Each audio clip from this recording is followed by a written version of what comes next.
langsung dari CEO Nagaya, Pak Yohanes Chandra. Pak Yohanes, silakan Pak. Ya, terima kasih Pak Dani. Ya, selamat malam ya Bapak-bapak, Ibu-ibu. Ya, baik yang ada di Indonesia maupun tadi saya dengar ada dari Taiwan, ada dari Hong Kong ya. Ya, jadi perkenalkan mungkin banyak yang belum pernah bertemu dengan saya. Ya, nama saya Yorat Yohanes Chandra. Ya, saya adalah founder dan CEO dari Nagaya.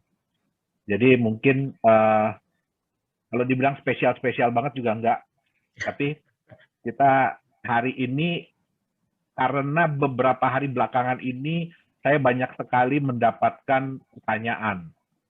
Pak, apa yang terjadi dengan market kripto kemarin ini ya? Ya, jadi memang kalau di dunia kripto dibilangnya gempa bumi. Ya, jadi semuanya merah. Tapi sebenarnya nggak semuanya merah. Ya, sebenarnya nggak semuanya merah. Nah, apa sih yang terjadi dengan dunia kripto kemarin ini? Ini yang ingin sebenarnya saya bahas sedikit dengan bapak-bapak dan ibu-ibu dan teman-teman semua yang ada di sini. Ya, jadi mungkin kita tahu ya hal yang menyebabkan harga kripto itu turun drastis itu adalah pernyataan dari pemerintah Cina. Ya, pemerintah Cina yang berkaitan dengan cryptocurrency. Nah, tetapi itu yang harus diperhatikan. Pernyataan apakah itu? Ya, pernyataan itu adalah pernyataan bahwa badan-badan keuangan, bank-bank ataupun instansi finansial yang ada di Cina itu dilarang, ya, dilarang untuk berurusan dengan cryptocurrency, dengan dunia kripto. Ya, jadi mereka dilarang untuk menyediakan tempat penyimpanan mata uang kripto, dilarang untuk menyediakan pertukaran, kemudian dilarang untuk memfasilitasi transaksi yang menggunakan mata uang kripto. Sebenarnya ini bukan barang baru. Jadi sebenarnya tahun 2016 dan 2017 pemerintah Cina pun sudah mengeluarkan pernyataan yang sama. Dan pada waktu itu juga harganya jatuh. Ya, kripto jatuh. Nah, tapi ya memang kalau kita lihat belakangan ini yang pernah selalu juga saya katakan bahwa sebenarnya menurut kami ya di Nagaya, harga market kripto belakangan ini itu udah di luar dari kewajaran. Itu yang kalau istilahnya dengan kata bubble. Ya, jadi lonjakannya itu sudah tidak ada dasarnya lagi. Nah, kemudian seperti yang selalu saya sampaikan bahwa pemerintah itu memang tidak bisa menghentikan teknologi yang membackup dari sebuah mata uang kripto. Jadi tidak ada pemerintah yang bisa menghentikan Bapak Ibu menyimpan Bitcoin, menyimpan Nagaya. Kenapa? Karena teknologi itu akan terus berjalan. Selama masih ada internet di dunia, itu akan berjalan. Tapi ada satu hal yang pemerintah bisa lakukan. Itu yang namanya regulasi. Ya, yang namanya peraturan. Nah, kenapa sampai pemerintah Cina mengeluarkan statement yang sama lagi? Jadi seperti mengingatkan. Ya, kenapa? Kalau Bapak Ibu lihat, ya kalau buat saya pribadi ya, ini sih statement saya pribadi ya.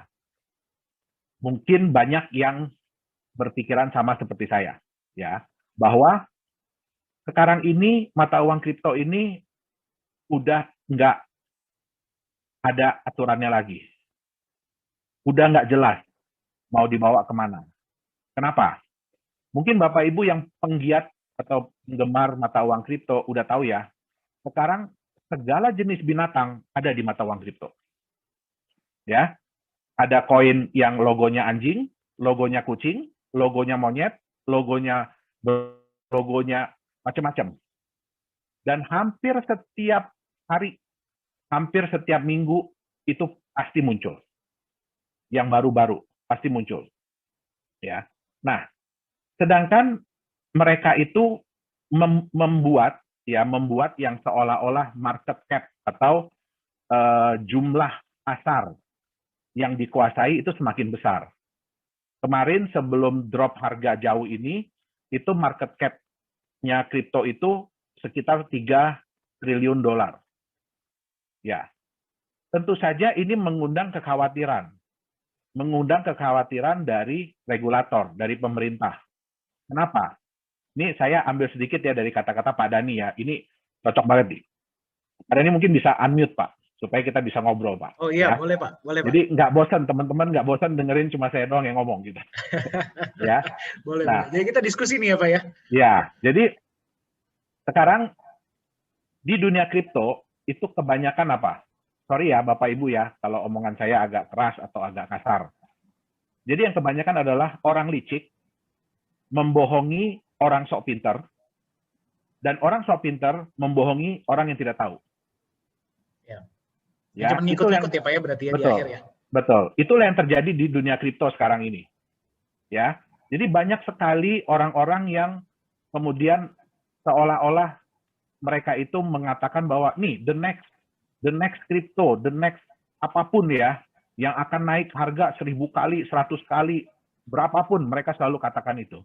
Tapi hanya itu yang mereka katakan. Mereka tidak membicarakan fundamentalnya apa, ya kan? Terus kemudian ini kripto atau koin ini fungsinya nantinya apa, itu semua tidak dilakukan.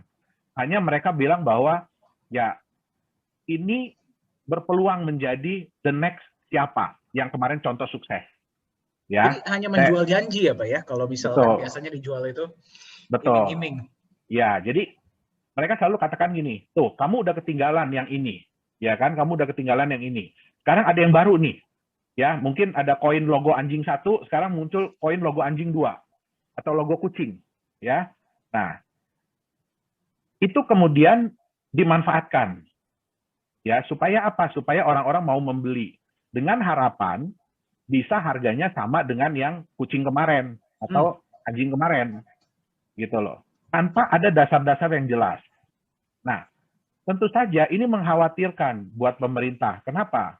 Ya, seperti saya bilang tadi ya, orang licik membohongi orang sok pinter, orang sok pinter membohongi orang yang nggak tahu apa-apa. Nah, yang paling banyak, sayangnya, yang paling banyak adalah orang yang nggak tahu apa-apa.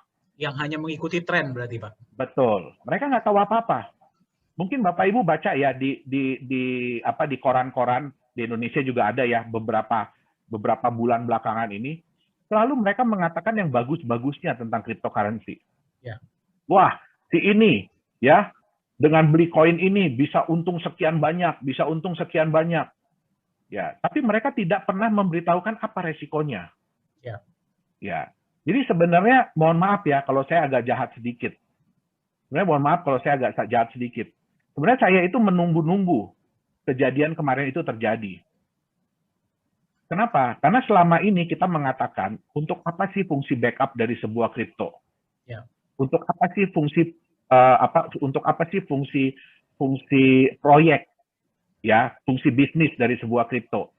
Terus untuk apa sih fungsi transparansi dari sebuah kripto? Ya itu akhirnya terjawab di kejadian kemarin. Ya, kalau dibilang bahwa semua cryptocurrency itu merah kemarin, tidak. Ya, jadi Bapak Ibu bisa lihat bahwa pada saat merah, yang sebagian besar, mungkin 99% itu merah, atau turun harganya, itu ada 1% yang hijau. Ya, di antara yang merah-merah tuh ada yang hijau ya Pak ya? Ada yang hijau. Nah, siapa ini yang hijau? Yang hijau ini adalah koin-koin atau kripto-kripto yang memiliki underlying asset atau backup. Baik itu dalam bentuk emas, baik itu dalam bentuk US dollar, baik itu dalam bentuk euro, ya karena sekarang udah mulai banyak ya, bahkan Indonesia pun udah ada token yang di backup oleh Indonesian rupiah. Ya. Nah, jadi ada juga yang hijau, jadi bukan berarti semuanya merah. Nah, oke, kembali lagi tadi, kenapa sampai pemerintah Cina mengeluarkan statement seperti itu? Yang saya bilang tadi, orang yang tidak tahu inilah yang kasihan. Ya, orang yang tidak tahu inilah yang istilahnya akan menanggung akibatnya. Ya, dari ketidakpastian dunia kripto ini. Ya, Ya, mereka karena mungkin mereka cuma gara-gara ini ya Pak ya, mungkin ya gara-gara beberapa dari mereka juga ada yang kehilangan pekerjaan dan apa mereka kan butuh dan diberikanlah harapan quote to quote oleh betul. janji-janji yang nggak masuk akal ini gitu loh Pak. Sorry. Ya, Suara saya masih kedengaran? Oh, tadi masih Pak. padanya agak keputus. Oke. Masih Pak. Ya. Ya. Jadi ya itu tadi. Eh, saya juga sebetulnya kemarin ini agak khawatir ya dengan pemberitaan-pemberitaan di koran ya. Jadi yang mendorong sekali bahwa wah ini Anda berinvestasi di cryptocurrency ini Anda akan untung terus. Kenapa? Karena selalu yang dimunculkan itu. Ya. Jadi dari 20 berita tentang keuntungan di kripto, hanya satu berita yang memberitahukan Anda hati-hatian di dunia kripto. Itu nggak pernah dikasih Ya. lihat usually Pak, biasanya Pak. Ada Pak, satu paragraf. Banyak Ya. kan yang untung-untungnya berarti ya? Iya, jadi di satu, itu pun dari 20 berita, itu ada satu yang hati-hati ya di Yang dunia lainnya kripto. semua dikasih lihat bagus-bagusnya aja ya Pak ya? Betul, betul. Nah, kemarin ini pemerintah Cina mengeluarkan itu kenapa? Karena memang kita harus akuin ya, memang kita harus akui, jumlah penduduk terbanyak di dunia itu adalah di Cina. Ya, jumlah penduduk terbanyak di dunia adalah di Cina. Dan kalau mau dilihat, jumlah orang kaya itu saat ini paling banyak di Cina. Ya, dan mereka juga butuh sarana untuk investasi. Ya, mereka juga nggak bisa cuma mengandalkan bank, mereka juga tidak bisa cuma mengandalkan hasil usaha, sehingga mereka akan mencari solusi yang lain. Nah, begitu diperlihatkan oleh barang seperti ini yang kelihatannya menarik, ya mereka pasti akan berbondong-bondong ke situ. Nah, tentu saja itu artinya apa? Ya, uang Cina akan keluar dari Cina. Ya, uang Cina itu akan keluar dari Cina. Nah, makanya Cina harus berhati-hati, harus mengingatkan lagi. Ya, bukan yang dilarang itu bukan individu untuk memiliki mata uang kripto, bukan. Tapi yang dilarang adalah institusi. Ya, institusi perbankan, institusi finansial yang dilarang untuk menyediakan sarana. Itu yang penting. Ya. Nah, kemudian ada lagi ya, kalau saya nggak salah itu ada pemerintah Cina akan istilahnya merazia mining, ya kan, di Cina. Ya, kenapa? Karena memang tidak bisa dipungkiri mining di Cina itu memang jumlahnya sudah sangat besar, ya, dan itu memakan biaya listrik yang tinggi, ya. Tapi ada satu hal, ya. Jadi klaim yang mengatakan bahwa Bitcoin itu sekarang harga miningnya tinggi atau segala macam, itu karena persaingan. Jadi ini yang harus diingat, itu karena persaingan.